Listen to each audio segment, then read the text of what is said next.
On today's show, Christian Wood is shut down for the remainder of the Rocket season alongside the other veterans in Dennis Schroeder and Eric Gordon. What does his future hold here in Houston? Is he a long-term staple of this Houston Rockets rebuild? We're going to visit that discussion, a discussion that's been taking place all season long. And same question for Jae'Sean Tate. What does his future hold with regards to this Houston Rockets organization? And hey, we're also going to dive into taking a look at the top 4 draft prospects, kind of debating which direction the Rockets should go with that number 1 overall pick if they do walk away with the top choice in this year's draft. Pros and cons for some of the top prospects. We're going to get to all of that and more coming up right here at Locked On Rockets. This is Mission Control, Houston. Ignition sequence start. With the second pick in the 2021 NBA Draft, the Houston Rockets select Jalen Green. T-minus 15 seconds. Guidance is internal. I'm going to keep working. I'm going to keep getting better every day. I'm going to keep perfecting my craft. And every time I step on that floor, I'm coming. 6, 5, 4, 3, 2, 1.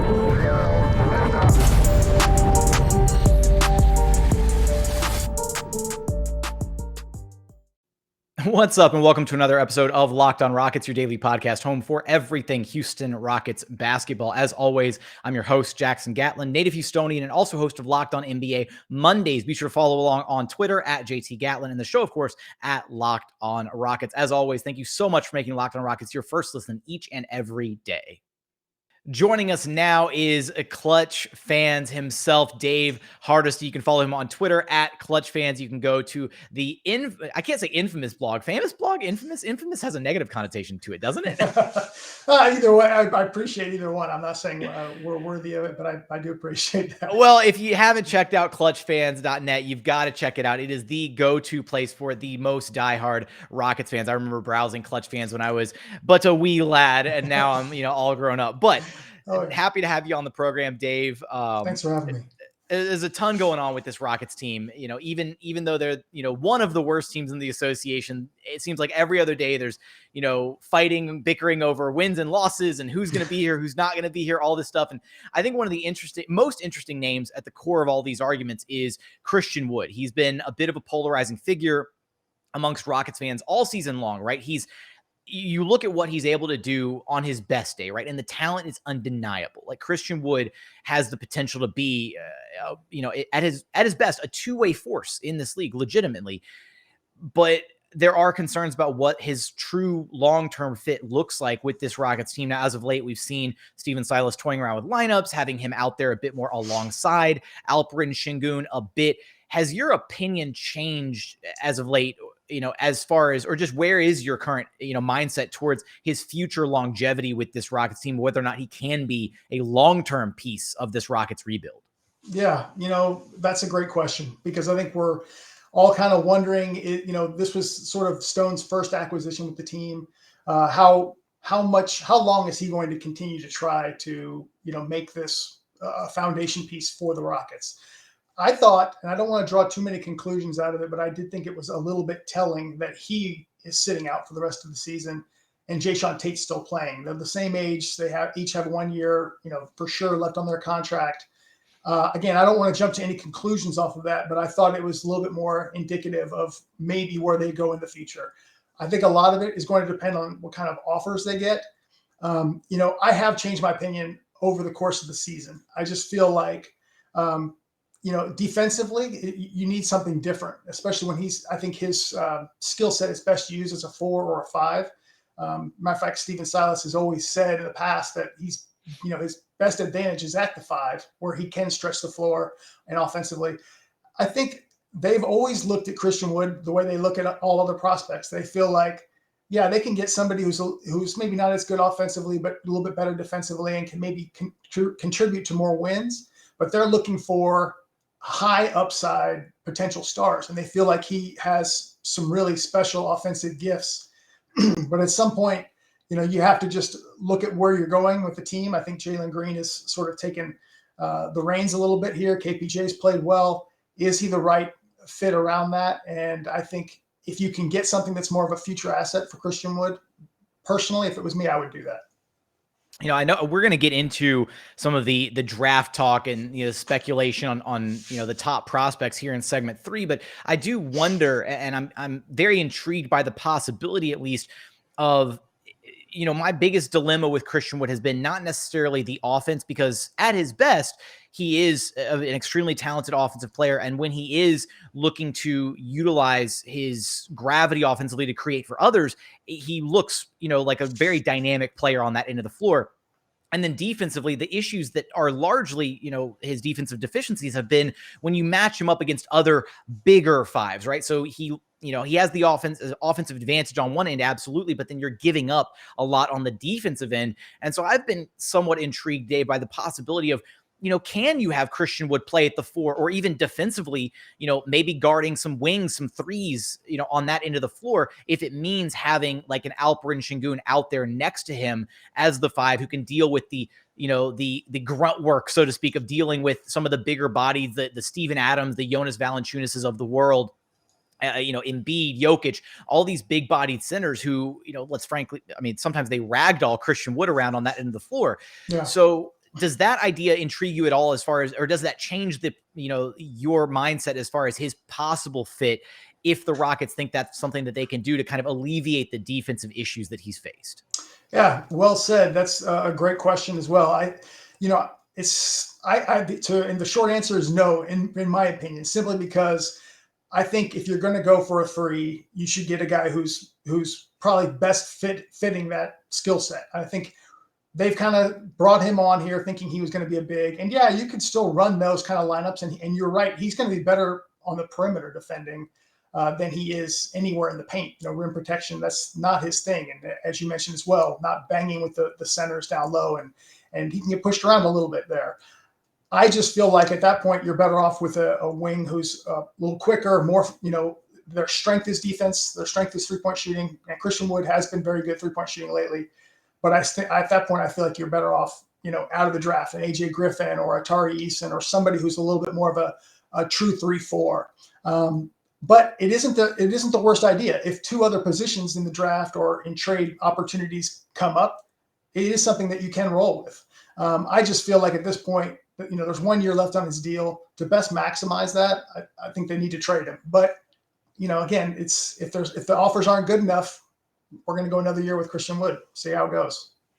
I know that you proposed a trade recently of something along the lines of Christian Wood and Jae'Sean Tate plus the Brooklyn Nets pick that is owed to the Houston Rockets to kind of move up and, package those 3 assets together to move up in this year's NBA draft. Is that something that, what was the destination team that you kind of had in mind for a package of that, with those 3 assets put together? Sure.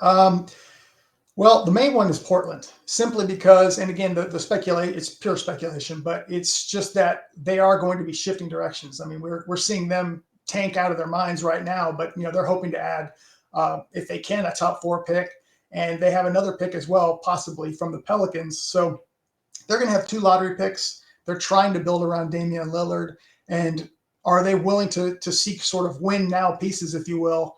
Rather than drafting an 18, 19-year-old rookie and waiting for them down the line. So that's a team that I would target. I do think it's a little bit of an overpay, but you have to find a team that needs these 2 players, that's willing to sort of transition from lottery, which is usually late lottery teams, and trying to go for the playoffs next year. And I think Portland fits that mold. They're probably going to have 2 picks in this draft. We'll see if the Pelicans themselves win the lottery, then it doesn't go to Portland. But that's the kind of trade the Rockets need. They need to move, a few players. They have 13 under contract for next year. They're adding 2 first-round picks.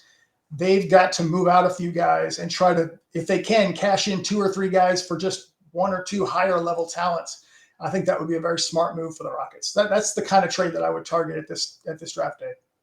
Yeah, the kind of consolidation of assets is definitely something I think this Rockets team is going to be faced with here in the not so distant future, because they are getting to a point where they've just got too many commodities on the roster, too many names floating around. And if you can get, again, package 2 or 3 of those guys, or maybe some of the assets together to then condense it all down into one, bigger piece or a future asset or something of that, something to that effect, it would probably bode well for the organization moving forward. But Coming up, you brought up an interesting point there, Dave, kind of the idea that Jae'Sean Tate not being benched here at the end of the season is a bit telling. I want to get into that and talk a little bit about Jae'Sean Tate's role on this team and the expectations for him moving forward. We're going to get there after a quick message from our friends over at Prize Picks. Are you looking for a daily fantasy option for the NBA? Then you need to check out the award-winning app Prize Picks. Prize Picks is daily fantasy made easy. Look, it's so simple to use. You pick 2 to 5 players and an over-under on their projections, and you can win up to 10 times back on any entry, and it's just you versus the projected numbers. Entries can be made in 60 seconds or less. It's that easy. Prize Picks is safe and offers fast withdrawals. Use the award-winning app on both the App Store and Google Play. Look, Prize Picks even has mixed sports entries, right? It doesn't just offer NBA. They've got options on college basketball, college football, NFL, MLB, soccer, MMA, and more. And for a limited time, Prize Picks has an exclusive no-brainer of an offer for all of our listeners. Listeners get $50 for free if a player in their first Prize Picks entry scores just a single point. All you got to do is use promo code NBA. That's right. This is an exclusive offer for all of our Locked On listeners. So sign up today and use code NBA to get $50 for free if a player in your first Prize Picks entry scores just a single point. Prize Picks is daily fantasy made easy. And continuing on here at Locked On Rockets, your daily podcast home for everything Houston Rockets basketball. As always, appreciate you for checking out Locked On Rockets, making it your first listen each and every day. For your next listen, be sure to check out the Locked On Now podcast, nightly recaps of every single NBA game with analysis from our local experts, free and available wherever you get your podcast. Continuing on with Dave Hardisty at Clutch Fans on Twitter. Now, Dave, you brought up that interesting point about Jae'Sean Tate kind of playing out the remainder of these games, and I've actually kind of struggled with the idea that, you look at Jae'Sean and Christian Wood, and they're both, 26 years old. They both had, different routes to get to their respective starting roles here with this Houston Rockets team. Christian Wood kind of bouncing around the NBA for a little while and eventually, having that stretch with the Pistons that kind of brought a bunch of eyes and attention towards him, getting the contract with Houston, Stone's first big acquisition.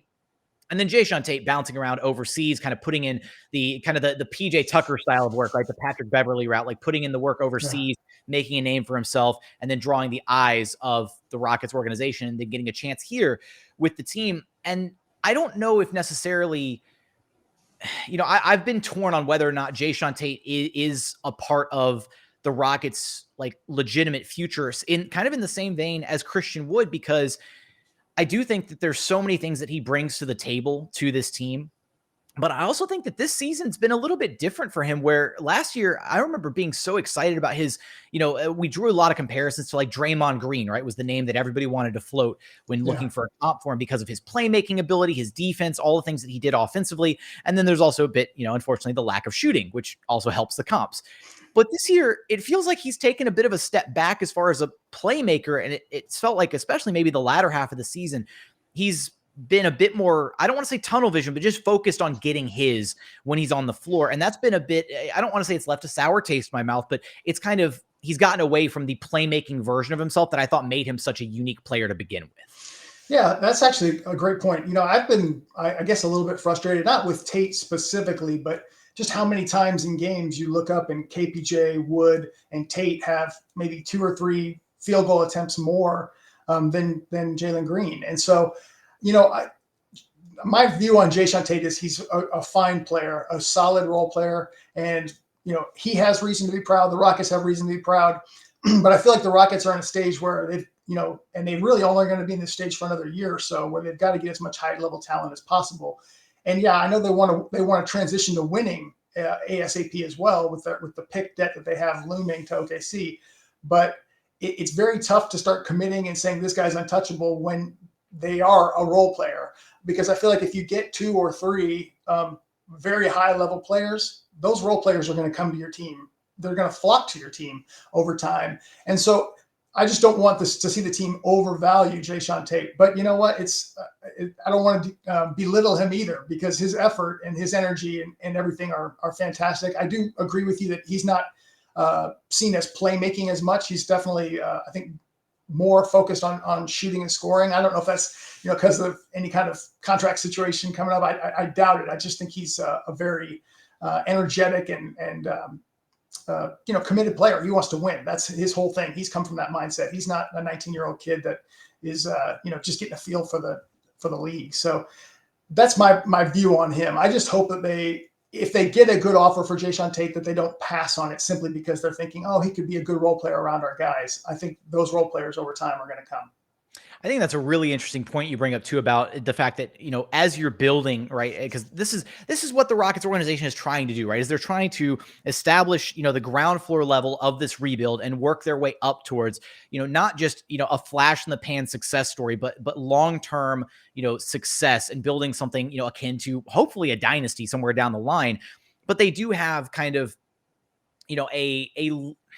I don't want to say that the clock is ticking already for them, but they have a timeline that they're kind of locked into, both with, the looming pick that they owe to the Oklahoma City Thunder. And then in addition to that, you can only be so bad now for so long with all the talent that we've seen on display this season, right? So this year is another opportunity for them to have the chance to bottom out, get another top talent, and then see what they can do with this current crop, whoever they pick up in this year's draft, and then kind of push forward from there. Because if we're talking about the Rockets and being another bottom 5, bottom 3 team next season, I think something has gone catastrophically wrong, don't you? Like that would probably be not a great scenario to be in.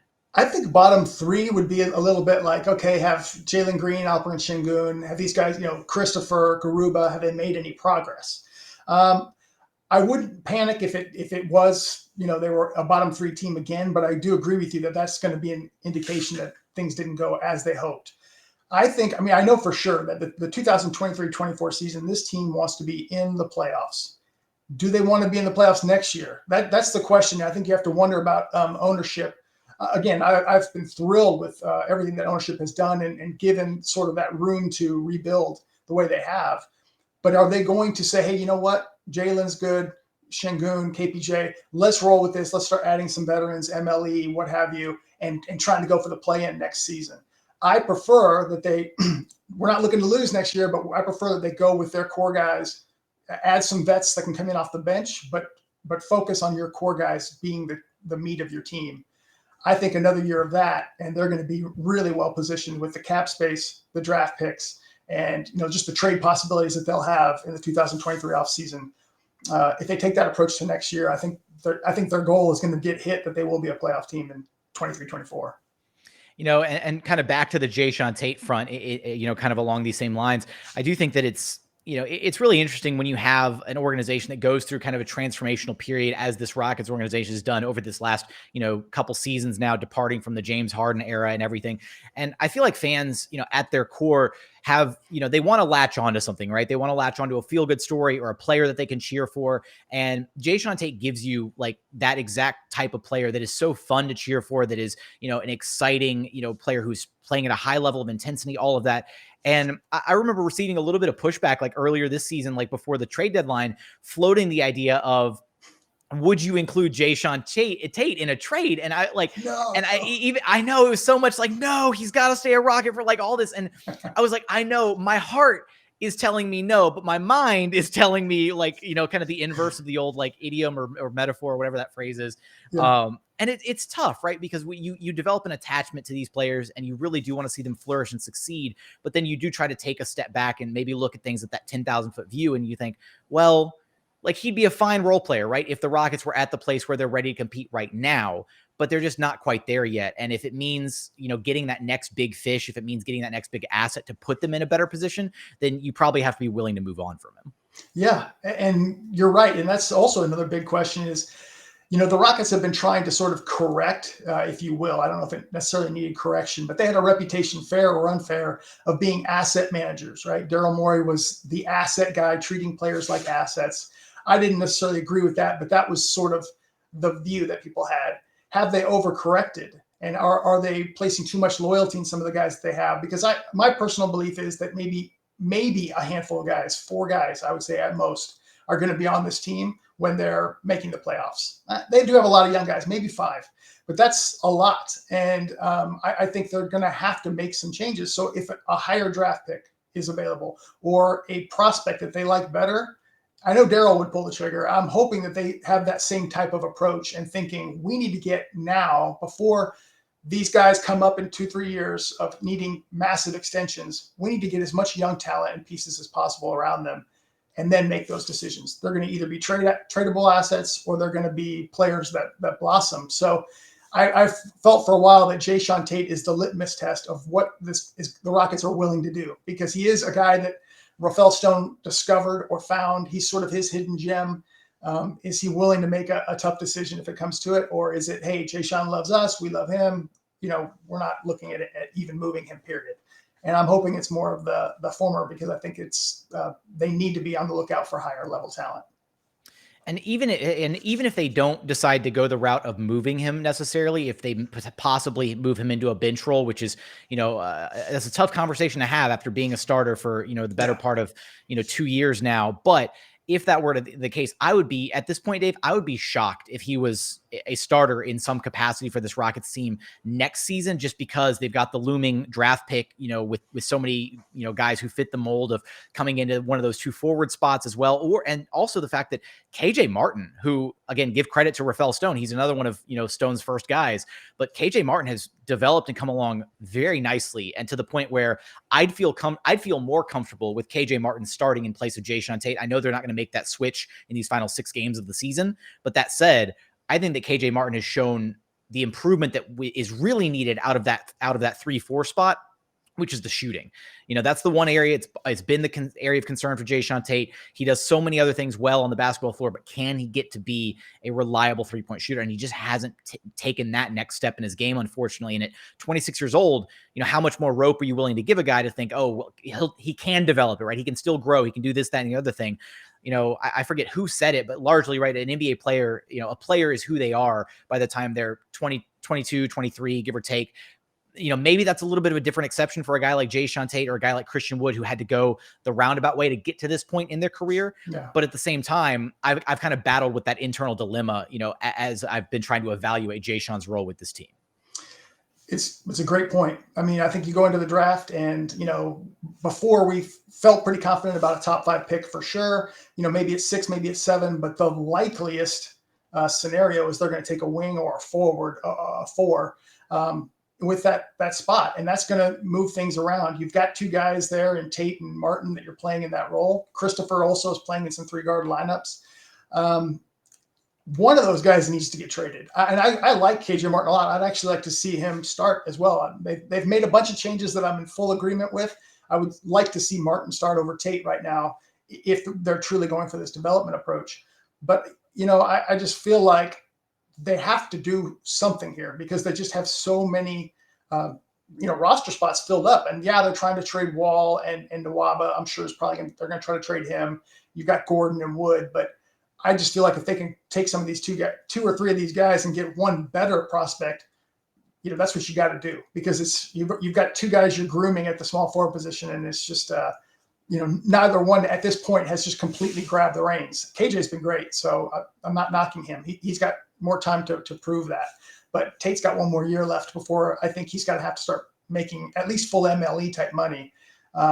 They've got to make. This is definitely a summer of tough decisions. Yeah, that's for sure. And that we haven't even discussed the fact that the Rockets have to they don't have to make a decision on KPJ. I think that, that's probably going to be a safe assumption that he's probably going to go to, restricted free agency at the following end of next season, which is why it wasn't one of our, number of topics about the question marks regarding this Rockets team. But I do think it's funny, Dave, that, the first episode I put out this week, I had a lot of concerns about, man, they need to shut down the vets. They need to focus on tanking, prioritize the youth. And I think you had like a long, Twitter thread about the 7 or 8 different things you wanted to see in the season. And it's just all of that materialized overnight going into the Rocket Spurs game. It was crazy to see. So sometimes you just got to complain a little bit, right? Yeah. There's no doubt they had a meeting. I mean, that, but there's no doubt they had a meeting. They said, you know what? Yeah, the Portland thing was a little bit silly, and let's focus on some of these young guys. Absolutely. Well, with that, and with the focus on the young guys, right around the corner, we've got the NBA draft. So that's where our conversation is headed next, after a quick message from our friends over at Built Bar. Look, you've got to check out Built Bars. They are the #1 protein bars on the market. They've got so many incredible flavors that you can choose from: raspberry, mint brownie, strawberry, cookies and cream, salted caramel, my personal favorite, coconut brownie chunk. Can't go wrong with a single flavor on their menu. Every single bar is coated in 100% delicious chocolate. They're not gritty or chalky, or the consistency's never off like some other protein bars out there. They're basically a candy bar that's jam-packed with protein. Every bar is low cal, low sugar, high protein, high fiber. Amazing if you're on a keto diet. Amazing if you're trying to cut back a little bit, lose a little bit of weight. And you can check them out. Just go to built.com and use promo code LOCK15 to get 15% off your very next order of the best tasting protein bars on the market. Again, that's promo code LOCK15 for 15% off at built.com. And final segment here at Locked On Rockets, your daily podcast home for everything Houston Rockets basketball. As always, appreciate you making Locked On Rockets your first listen each and every day. For your second listen, go check out the Locked On NBA podcast. Locked On experts covering the biggest stories around the NBA every Monday through Friday. I host the Monday show. It's always a ton of fun. 3 interviews from around the league. Be sure to check it out. But let's talk a little NBA draft here, Dave, because this is going to be the big story. All the headlines. Rocket season's about to wind down, and we're going to go like full bore straight into draft content from here until the lottery and then the actual draft itself. Where do you find yourself right now with your current top 4 big board? This is widely regarded a top 4 draft. So where do you have the top 4 prospect ranked currently? Okay. Well, so, if I was to rank those 4 by themselves, I don't have a very popular opinion, but I have Jabari number 1. I have Chet a close number 2. I've got Ivy 3 and Paolo 4. Yeah, I know. Yeah, you're gonna get some hate. No, I'm laughing because that's my board. Oh, is it really? Okay, that's hilarious. And I didn't tell you, I mean, there's a lot of people who love Paolo, and by the way, he's been awesome in the tournament. I mean, I think he's got a great team. He's got a lot of great teammates, but at the same time, he himself has been the best player on that team. Yeah. And I want to be wrong here. I really do. I keep looking at it. And I think, there's no doubt he's going to be a good NBA player. And my bet for rookie of the year as well is just, the things that he does so well.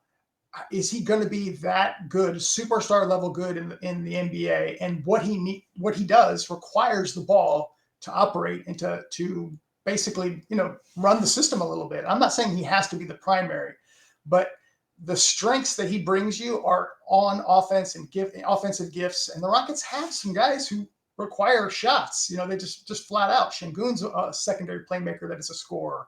KPJ is a, we're trying to make him a primary, but he's a secondary playmaker and a scorer. And we all know what Jalen Green's doing. So for me, I lean heavily on 3-point shooting and defense with upside to be a star. And that's why I like Jabari and Chet both over Paolo. That was so funny. As you're like listing him off, I was like, oh man, he's got the exact same board as me. I feel better now. I'm not alone. So you can take 50% of the hate. We're both right here in the Jabari jungle, man. And where I come away to is, I was having this, part of this discourse in one of the, really, popular Rocket safe spaces online the other day. And what I tried to boil it down to was when you look at the way a player can impact the game, I felt like I boiled it down to 5 categories that make the most sense. And those categories to me came down to defense, rebounding, playmaking, on-ball scoring, and shooting. And I felt like those 5 categories did a good enough job of trying to just flatten the game out and think, okay, how can X player impact the game, right? And then you look through those 5 categories and say, okay, they can play defense, they can rebound, they can do X, Y, Z. And when you look at the top prospects, I think that at the levels of which each of those guys currently do those things, Jabari has the hyper shooting. So he's got the shooting locked down. He gives you the defense and the rebounding because he's got the size. And I think there's a cautious optimism that he'll be able to add more to his game because as a shooter, and not just a shooter, like we're not talking about just somebody who's like, oh, he's a good shooter. He's a hyper like elite shooter. And that skill is going to translate at the NBA level. So the biggest knock that I'm sure you've seen about Jabari is his inability to, create his own shot or to put the ball on the floor essentially.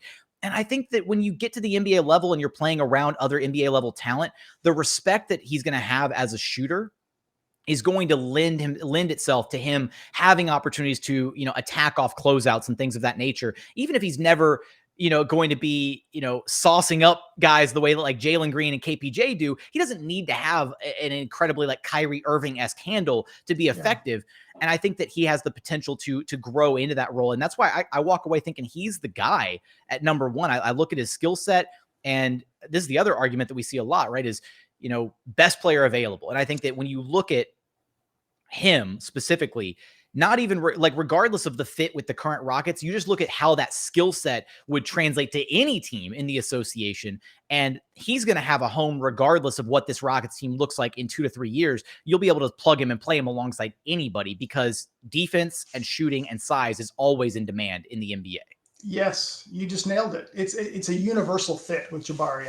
I wouldn't take him because I'm like, oh, he's the better fit with the Rockets.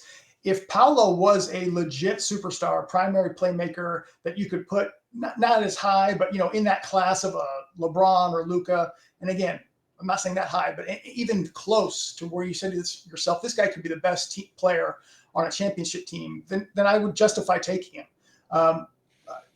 Personally, though, I think you just nailed it in that you want a guy, absent that, who is going to give you elite shooting, going to give you potentially elite defense, which is sort of the hope.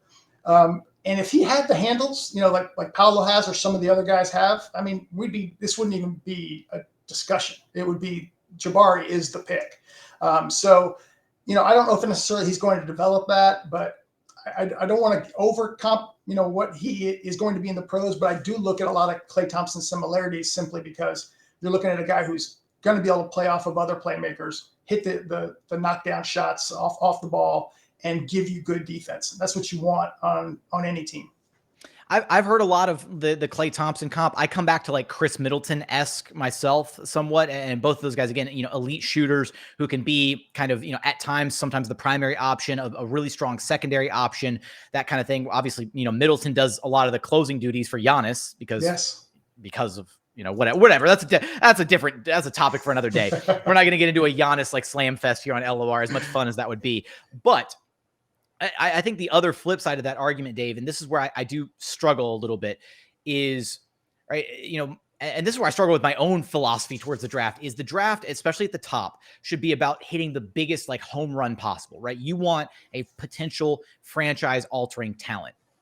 And the argument that I've heard against Jabari quite a bit is that of the top 4 guys, he has the least like potential, star potential, if you will, even if he turns into like a super role player, right? Because I don't know if you look at like a Klay Thompson and Middleton and you think, oh yeah, they're bona fide like stars.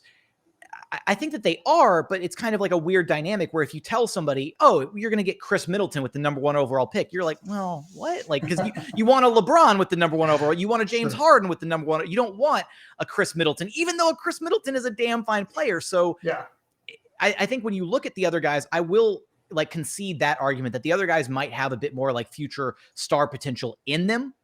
But that said, I think that you're kind of weighing the argument of Jabari's ability to translate and how high his floor is going to be at the NBA level and how much of a guaranteed thing that's going to be versus like, I don't want to throw like percentage points on it, but like the smaller percentage chance of like Chet Holmgren panning out and hitting his ceiling and being that franchise altering talent. So where do you come away from with that argument specifically? Because I think if we're going just off of like pure ceiling, Chet should be the pick, right? Like if he does translate, he's going to be the best guy in this draft, period. That's right. And I don't want my judgment of Jabari to cloud, missing out on what you're describing there, because you do want to get the guy who's, if there's a generational, that word's getting thrown around a lot, or just insane prospects, you got to take him. I get distracted by Jabari because he is so good at the things that the Rockets really are missing. But yes, I would say that's why Chet is a close 2. And I think Chet personally is the best bet to go number 1 for those reasons. I think the argument against Chet going number 1 is a strong one too, because he does have sort of that bust potential that like, yeah, he's doing all these great things. I hate to interrupt you, Dave. Oh, but sure. we call that on this podcast bustability. We created this statistic last season with Richard Stamen from Locked On NBA Draft. I had him on doing tons of draft content last year, and I actually blindsided him because nobody had ever, in all his years covering the NBA, nobody had ever asked him for a bustability rating on a prospect. And so Chet definitely has the highest bustability rating of the top 4. For sure, because it's possible that he just never can hang physically, but I don't really look at that as a very high percentage. I feel like he's kind of like, I don't know if this is dating it way back 20 years ago, but when Yao first came into the league, he was a joke kind of at first. I mean, he could shoot, but he couldn't hang on the court very long, foul trouble. He was sort of that guy that other players wanted to dunk on. It was funny. And then, 20, 30 games in, whatever it was, he has this huge game and suddenly nobody was laughing anymore. And he started to develop. And I think Chet will do that. It may take a year. I think he's going to be kind of the guy that people are going to want to post memes and viral videos about, that he got crossed up or he got dunked on.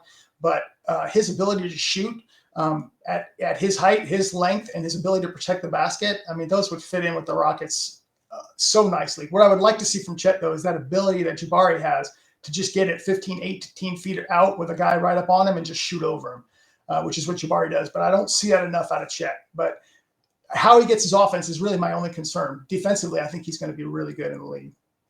Yeah, again, and I think this is the message too that gets a little bit lost in some of this discourse is I'm going to be happy with whichever prospect the Rockets walk away with, as long as they walk away with a top 4 prospect. Now, if they somehow fall down to 5 or 6, because of those 2 Portland wins or what have you, then, things could be a little bleak in the Rockets Twitter sphere and the Rockets, fandom, unfortunately. But when you look at the talent from the top guys, again, you and I both have Jaden Ivey at number 3. Like, we see that Ja Morant type potential out of him, the creation, the playmaking ability. It's all there. The insane finishing at the rim. Paolo, even though he's lowest on our list, I think I can safely say this, right? We're both incredibly impressed by what he does bring to the table. And he's going to be a very, very solid NBA player. But with that, Dave, we gotta run a tankathon sim here before we wrap things up. Sure, just because that's how we got to do this. So, and while you're doing that, I was just going to add one thing too. I hope people always expect this, because we want that 1 through 4 pick, but it's 50% roughly chance of being in the 1 through 4, and then the other 50% chances wherever you are, 5, 6, or 7, or 8. So it's at best that 52% chance of getting top 4, no matter anywhere you are in the 1 through 3. But that's why I've been pushing so hard for them to be the worst team, because I do want to go into this lottery for the month before the lottery saying it's going to be the 5th pick at worst. So, well, did I kill the vibe? Well, I mean, you didn't kill the vibe. The tankathon sims killed the vibe, because I ran it and we got, essentially worst case scenario here, which is Rockets falling to pick number 5. Okay. Shout out to the Orlando Magic, who retained pick number 1. Sacramento jumped up 4 spots to pick number 2. OKC is at number 3. And the LA Lakers pick jumped up 5 spots to number 4, therefore conveying to the New Orleans Pelicans. So not only will they be getting Zion back next season, apparently, they'll also be adding one of the top 4 prospects to that mix as well. So just another prospect that's going to leave New Orleans upset in a few years. But I can't take pot shots at New Orleans like that. They're a fun organization. But with that, Dave, where would you go? I know we didn't talk about anybody outside of the top 4, but if the Rockets fell to 5, where would you go with that 5th overall pick? It's a magic question. My first question is Shaedon Sharpe out of Kentucky, 18-year-old, going to come into the draft? Because we have almost nothing on him other than high school highlights and practice footage, because he didn't play any at all with Kentucky. The goal is for him to play this year. But I would be surprised if he does not come out this year. I think he will. He was the 2022 number 1 high school prospect, reclassified, 23, I believe. And, you have to take a look at upside. I think he's going to get looked at even 1, 2, and 3, to be honest with you. I don't know if he'll go that high, but that's the first thing I'm looking at. If he's not there right now, my pick would be AJ Griffin, because I love AJ Griffin. I think he's being overlooked because he's just not, he's not showing the athleticism and that speed right away. And there's a lot of good prospects to pick from there, but I that's who I would go with. I think his shooting's going to translate, be really good in the league. He's got to get a little bit better defensively, but he's got the NBA body. And I think he's going to get just better offensively, creating his own around the basket, passing. I like him a lot as a prospect. Seems like a very heady, smart kid. I come away, I go back and forth, like almost on the daily when I think about, the worst case scenario, pick number 5, but I go back and forth between AJ Griffin and Benedict Mathurin quite often, honestly. And it's like, it flip-flops like almost every other day for me when I do have to think about this cursed scenario, but we're not going to manifest this cursed scenario, even though the tankathon sim did us dirty today. Refresh, get this out of here. We refuse to acknowledge that, but we have to stay true. Look, I've never once that's actually not true. I think I fudged the tankathon sim one time just because I wanted to fudge it like a million times, but it was for a screenshot. Yeah. It was not for the show. Whenever I've done a Tankathon sim in the show, it has been true, honest to God. I press the sim button one time and I react live in the recording to the results, good or bad, because that's what we got to do. But Dave, it's been a pleasure to have you on the program. Do me a favor, let everybody know where they can track you down at. Sure. On Twitter, I'm at ClutchFans, and the website is clutchfans.net. And just, thousands of Rocket fans talking Rockets every day, whether in season or out. So that's where we are. The best site besides twitter.com to go, have some discourse with diehard Rockets fans. Be sure to go check out clutchfans.net. But always, Dave, great to have you on the program. Appreciate you stopping by, man. Anytime, Jackson. All right, that's going to do it for today's episode. If you haven't done so yet, please consider subscribing wherever you listen to your podcast, Apple, Spotify, Google, brand new Odyssey app, free and available on all platforms. Also, be sure to check out the Locked On Rockets YouTube channel. Go to YouTube, search Locked On Rockets, like, comment, subscribe, all that good stuff. How do you feel about Christian Wood and Jae'Sean Tate's futures here in Houston? Let us know in the comments. I do read each and every one of those every single time we publish an episode. But as always, thank you so much for watching. Thank you so much for listening. And we look forward to having you back right here at Locked On Rockets, your daily podcast home for everything Houston Rockets basketball.